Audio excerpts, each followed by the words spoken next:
여러분, 제가 30대 때 이 교육자 수련회를 간 적이 있는데, 이제 그 중에 한 군데를 어디를 갔냐면요, 여러분, 강원도 인제라고 하는 지역에 가면은 유명한 하천이 있어요. 그 내린천이라고 하는 아주 유명한 곳이 있습니다. 왜 유명하냐면, 사람들이 여기를 왜 찾아오냐면 여기가 물살이 세요. 그러다 보니까 급류 타기를 합니다. 아주 재밌어요. 그래서 커다란 고무보트에 막 8명 혹은 뭐 6명 이렇게 인원들이 그 고무보트에 올라타서 노를 들고 영차 영차 이렇게 구령을 함께 맞춰가면서 그 물살을 막 헤쳐나가는 거예요. 그래서 가다 보면요, 막 배가 빙글빙글 돌고요, 심할 경우에는 뒤집어지기도 합니다. 그래서 다 구명조끼를 착용을 하고 그렇게 열심히 위기를 벗어나는데, 그 감격이 정말 짜릿합니다. 다른 걸 넘어서서 그 위기 상황 속에서 우리 팀이 한 마음이 되고 또 손과 발이 잘 맞아서 그 위기를 딱 벗어났을 때에 우리가 하나다라고 하는 이 감격이 굉장히 마음에 뿌듯함으로 남아요. 그래서 다 코스를 다 돌고 이제 잔잔한 그 하류로 딱 도착을 했는데, 항상 그 배에는 우리만 타는 게 아니라 이 교관이 함께, 안전요원이 그 배에 함께 항상 같이 탑니다. 그런데 이 안전요원이 배를 갑자기 뒤집어 버렸어요. 왜? 다 끝났으니까 이제. 그러니까 모두를 다 물에 빠뜨리고 이제 끝내려고 뒤집어 버렸어요. 사람들이 깜짝 놀라고 물에 빠지고 막 박장대소를 하고 웃는데 한 사람이 없는 거예요. 한 명이 없어졌어요. 그게 누굴까요? 그게 누굴까요? 여러분들이 짐작하시는 대로 저예요, 저. 저는 이 교관이 배를 뒤집을 줄은 전혀 상상도 못했는데 갑자기 깜깜해지더니요, 제가 그 뒤집어진 고무보트 아래 깔린 거예요. 그러니까 이 보트가 그냥 가볍지 않고 엄청 무겁거든요. 그 고무 뒤집어진 배 안에 갇혔는데, 이게 그러면은 그냥 배가 갇혀가지고 이렇게 공간 안에 있었느냐? 아니, 물속이에요. 그러니까 캄캄하고 저는 갑자기 당황했고 정말 너무나 당황했어요. 놀랐습니다. 물을 엄청 먹기 시작을 했어요. 계속 먹습니다. 근데 그 밖에서는 그 상황을 모르고 막 이러면서 박수를 치고 막 웃고, 그 소리까지 다 들리더라고요. 나는 지금 죽겠는데 이게 뭐야? 이게 뭐지? 근데 이제 교관이 딱딱 숫자를 세보더니 한 명이 없으니까 깜짝 놀래가지고 막 저를 찾기 시작을 합니다. 그리고 얼마의 시간이 흘렀는지도 정말 모르겠어요.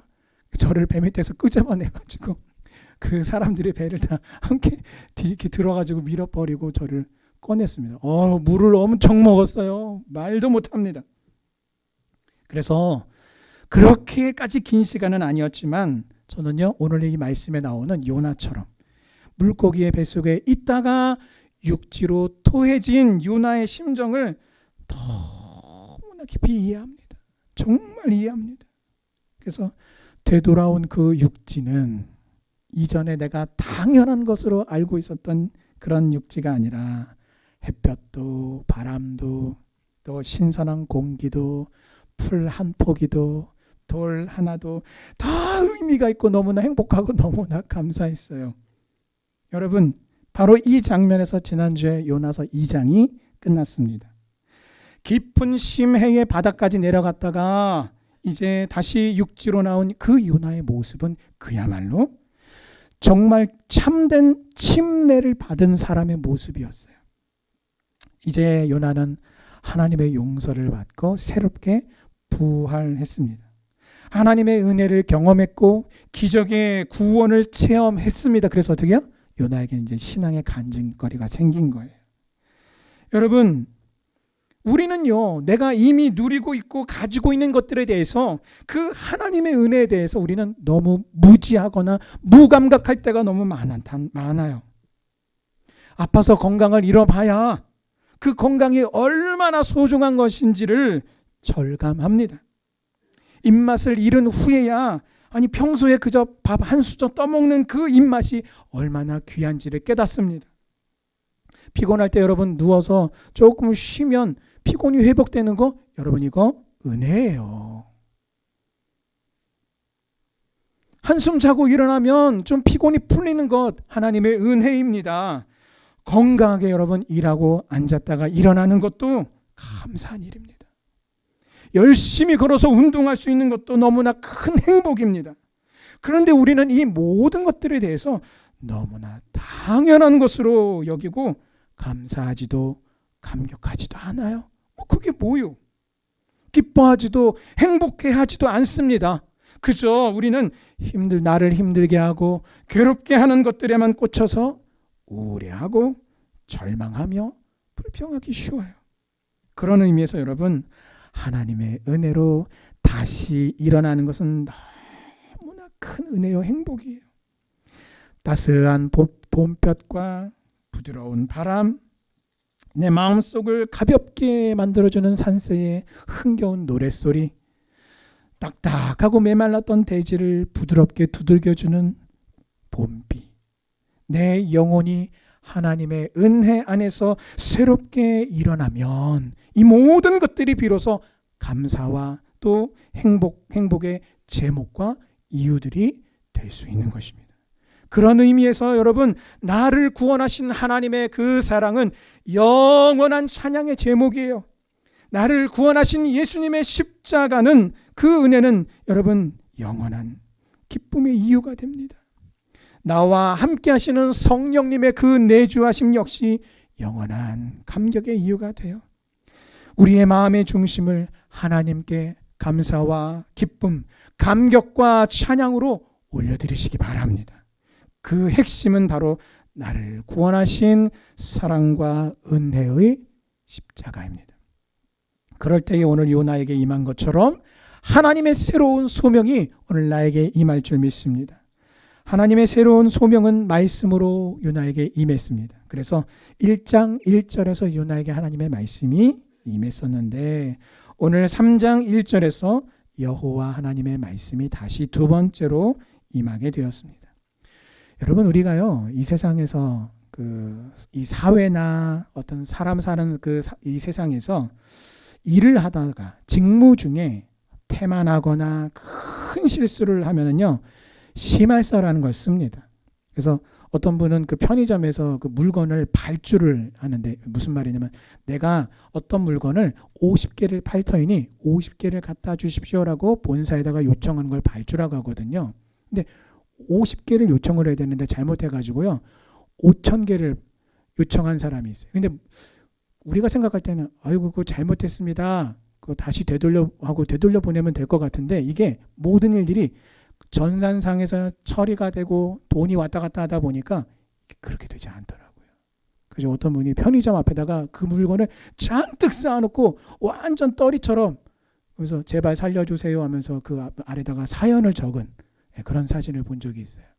근데 여러분, 이 세상에서는 사람들이 이렇게 일을 하다 보면은 실수할 때도 있지만 어떤 큰 잘못을 하면 심할서를 쓰든지 감봉을 받든지 합니다. 그리고 더 크게는 그 직무에서 배제를 당하거나 혹은 사임을 하기도 합니다. 왜 그렇습니까? 크게 일을 망친 사람에게 그 일을 다시 맡기지 않기 때문입니다.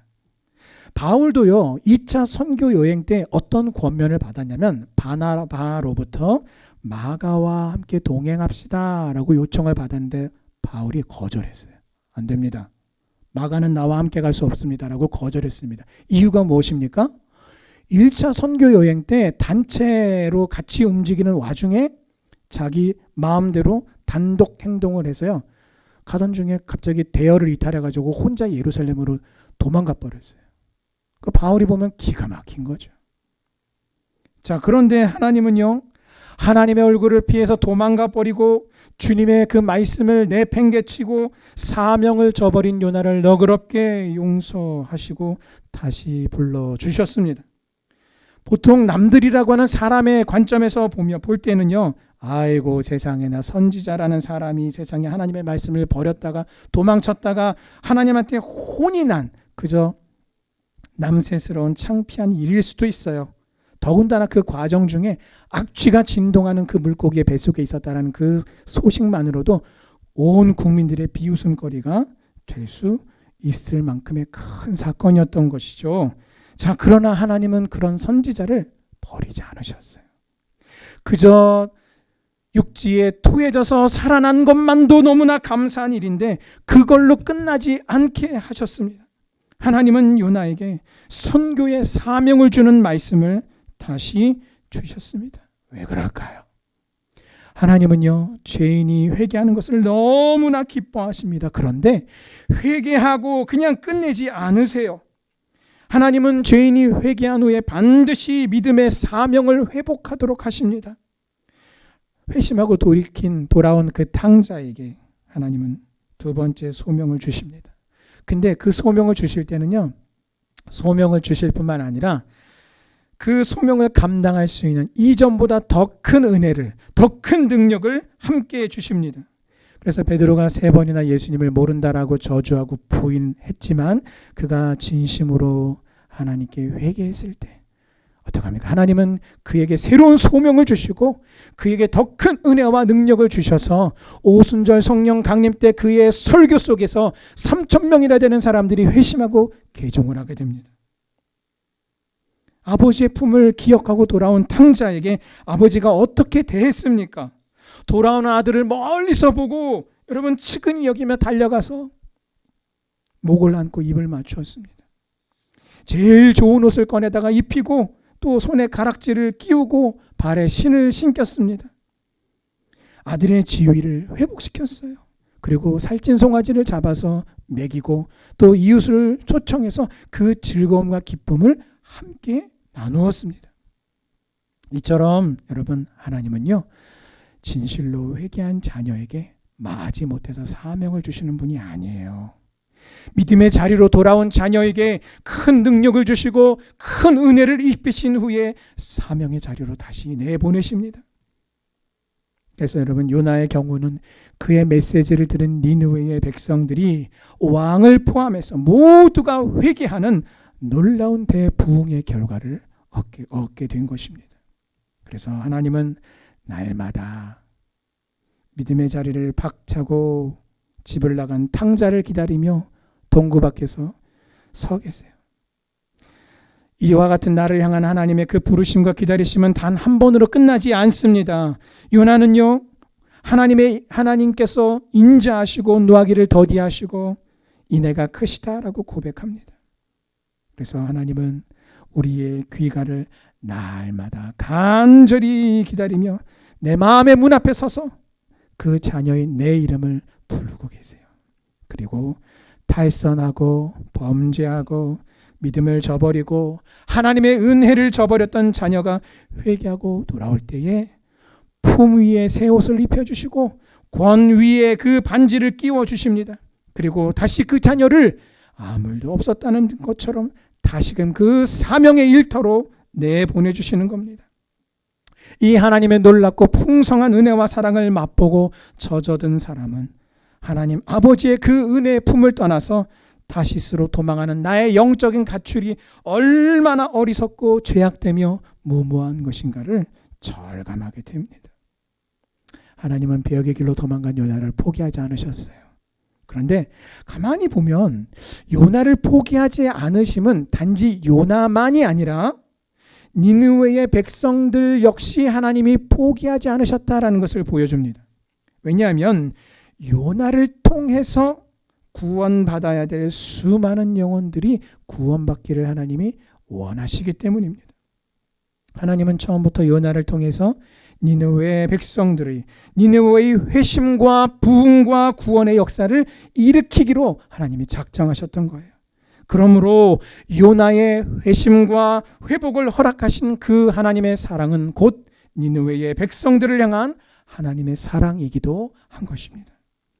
근데 여러분 문제는 무엇입니까? 이제 요나가 회심했단 말이에요. 근데 회개는 했는데 자, 여러분 우리가 도구를 쓰다 보면 망가질 때가 있습니다. 그래서 망가지면 어떻게 돼요? 고쳐 써야죠. 그 망가진 채로는 쓸 수가 없단 말이에요. 이 요나가 이제 회심해서 하나님의 손에 이제 되돌아오고 쓰임 받기를 원하는데 문제는 어떻게 해요? 고침을 받아야 다시 제대로 쓰임 받을 수가 있다라는 것입니다. 그렇다면 요나는 어디를 고쳐야 하는 것일까요? 요나의 가장 큰 약점은 하나님의 말씀을 소홀히 여기는 것입니다. 그래서 하나님의 말씀을 받고도 자기 중심적으로 처리하려고 했던 것입니다. 하나님은 그래서 3장 오늘 2절 말씀에서 이 요나의 약점을 고쳐주시기 위해서 개선하도록 꼭 집어서 말씀하시기를 내가 너에게 명한 바를 그들에게 선포하라라고 아주 구체적으로 말씀하고 계십니다. 주 안에서 사랑하는 성도 여러분, 나는 정말 하나님의 말씀을 소중히 여기고 있습니까? 그렇다면, 소중히 여기고 계시다면 오직 하나님의 말씀대로 그 교훈대로 행하며 순종하고 계십니까? 하나님을 사랑하십시오. 내 마음과 목숨과 뜻과 힘을 다하여 나의 하나님을 사랑하십시오. 그리고 내 이웃을 내 몸을 사랑하고 아끼듯이 사랑하십시오. 바로 그것입니다. 하나님의 말씀을 받은 대로 전하고 행하고 순종하는 것은 하나님의 자녀들에게는 너무나 당연한 일이며 동시에 너무나 중요한 일이에요. 하지만 우리는 너무나 자기중심적이어서 우리가 순종하기는 하지만 부분적으로만 순종할 때가 참 많아요. 여러분, 이 출애굽을 이스라엘 백성들을 출애굽시키신 후에 이스라엘 백성들이 그 가나안 땅에 들어가기 전에 하나님이 이스라엘 민족들에게 당부하고 또 당부하셨던 것이 무엇입니까? 바로 다름이 아니라 여호와 하나님의 말씀을 지켜 그 말씀대로 행하는 것이었어요. 그러나 그들은 얼마 가지 않아서 하나님의 말씀대로 행하지 않고 각자 자기의 소견에 옳은 대로 행하여서 영적인 대혼란의 시기인 사사시대가 시작이 되었고 결국은 하나님의 징계를 받아야 했습니다.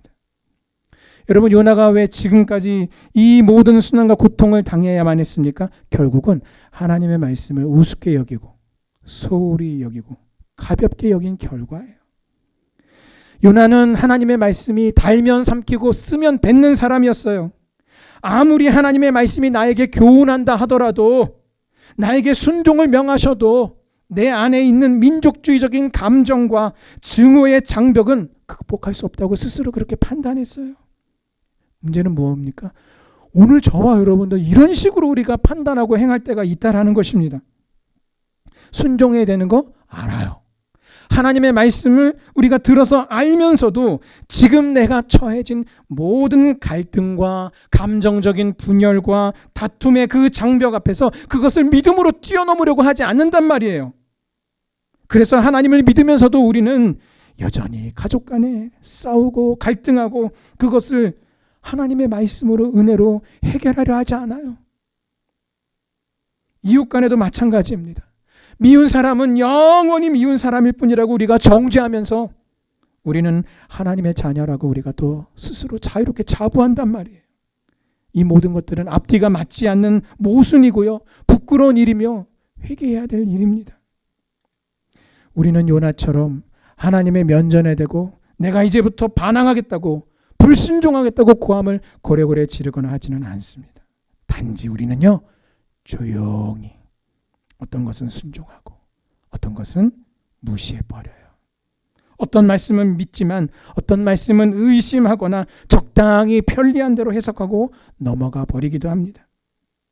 하나님의 말씀을 내 기호에 따라서 내 취향에 따라서 취사 선택해가면서 그렇게 읽고 대하고 행한단 말이에요. 내 기분이나 내 사상에 내 사상, 내가 갖고 있는 어떤 그런 사고주의에 맞는 말씀은 옳다고 여기지만 내 기분과 내 사상에 맞지 않는 말씀, 뭔가 내가 주장하고 내가 확신하는 것과 맞지 않는 말씀들은 애써서 외면해 왔는지도 몰라요. 이것은 너무나 무섭고 끔찍한 일입니다. 그런 불순종을 하면서 내가 믿노라라고 하는 하나님은 사실 하나님이 아닙니다. 그것은 내가 만들어낸 거짓 신일 뿐이에요. 하나님의 말씀에 온전히 순종하기 싫어서 하나님의 얼굴을 피해서 도망했던 요나의 후손이 누구입니까? 그게 바로 나란 말이에요. 하나님은 오늘 요나에게 내가 너에게 명하는 바를 그들에게 선포하라라고 엄히 명하십니다. 뭐예요? 취사 선택하지 말라는 것입니다. 교회의 강단은요, 하나님의 말씀을 선포하는 것이고 하나님의 말씀이 선포되는 곳입니다. 설교자 개인의 사상이나 주장을 여러분 전하는 곳이 아니에요. 사람들의 도덕적인 면을 좀 긁어주고 고무시키거나 세속적인 축복을 전하는 그리고 나누어주는 것도 아니에요. 오늘 나에게 주어진 사명지 또한 마찬가지입니다. 오늘 나의 사명지가 어디입니까? 나에게 주어진 가정, 직장, 사업장, 또 일터와 이웃들과의 관계가 형성되는 모든 곳들, 바로 그곳이 하나님의 말씀이 나를 통해서 가감없이 선포되고 증거되어야 할 곳들입니다. 그곳이 나의 선교지요, 그곳이 나의 사명지란 말이에요. 그 거룩한 일은 내가 하나님의 말씀대로 순종하는 온전한 순종의 삶을 통해서만 가능합니다. 하나님의 말씀을 전했는데 사람들의 반응이 좋다고 해가지고 여러분 우쭐할 필요도 없고요. 반대로 내가 하나님의 말씀을 전했는데 사람들의 반응이 별로라고 해서 주눅들거나 실망할 필요도 없습니다. 왜요? 우리는 내 것을 가지고 사람들에게 전하는 것이 아니라 하나님의 것을 우리가 전하기 때문입니다. 우리는 그저 그 하나님의 소명을 따라서 하나님의 말씀을 전하고 선포하고 나누어주는 자로서 믿음의 삶을 살 뿐입니다. 내 것으로 전하려고 하다 보면요, 꼭 결국은 내 안에 있는 악한 것들까지 전하는 지경에, 의도치 않게 그것을 전하는 지경에 봉착하게 됩니다. 내 것이 아니라 하나님의 것으로 전해야 합니다. 그러므로 우리가 전심으로 회개하여 나를 먼저 비우고 하나님의 말씀으로, 성령으로, 하나님의 은혜로 나를 채워달라고 기도합시다. 나에게 믿음과 소망과 사랑을 더해 주시기를 위해서 여러분 기도하시기 바랍니다. 그래서 하나님의 말씀대로 온전히 순종하는 성도의 그 믿음의 사명과 소명을 회복받는 성도님들 되시기를 주님의 이름으로 축원합니다. 그런 후에 오늘 나에게 하늘의 문을 열고 폭포수와 같이 그 하나님의 은혜를 쏟아 부어 주실 때에 그 놀라운 그 하나님의 은혜를 여러분 나만 누릴 것이 아니라 우리의 이웃들에게 전하고 증거하고 선포할 때에 하나님이 오늘 저와 여러분들을 통해서 놀라운 부흥의 역사, 회심의 역사를 허락하실 줄 믿습니다. 이런 은혜가 우리 모든 성도님들에게 임하시기를 주님의 이름으로 축원합니다. 아멘.